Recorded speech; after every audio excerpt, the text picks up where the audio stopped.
Hello Mzansi, welcome to Mkosasa Mzansi. If today is your first time visiting this channel, please do the right thing and click the subscribe button, and also don't forget to smash the like button. There's a new trend lapha ku TikTok.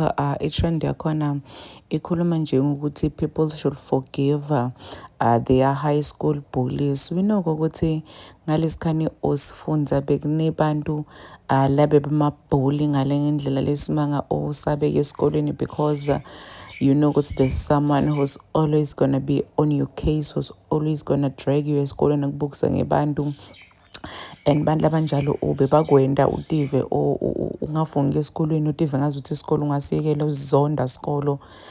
When you just sit at home, think about that one person usho ukuthi we ngaze ngalibona lo kwenta utibude ukuthi why is this person always on my case.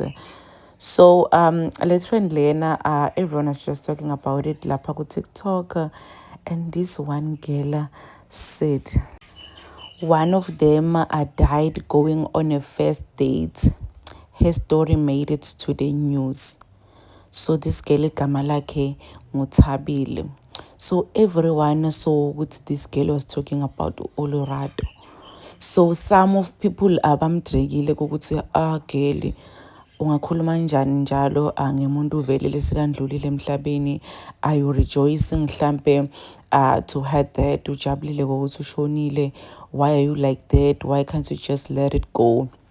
But some people said ukuthi maybe it's karma, or karma iyayadi address yethu sonke lana. So mawuhlobeta umuntu just nokuthi nawe your day is coming. So some people were defending uLerato saying ukuthi hayi man so ushonile, how can you be so cruel ukhulume ngazuthi into lendlela bayinde kuye. But some people were saying ukuthi asingamelini ikhama yati address yawo wonke muntu, and I value the challenge because what the hell. I value the challenge, guys, because people are now taking it too far.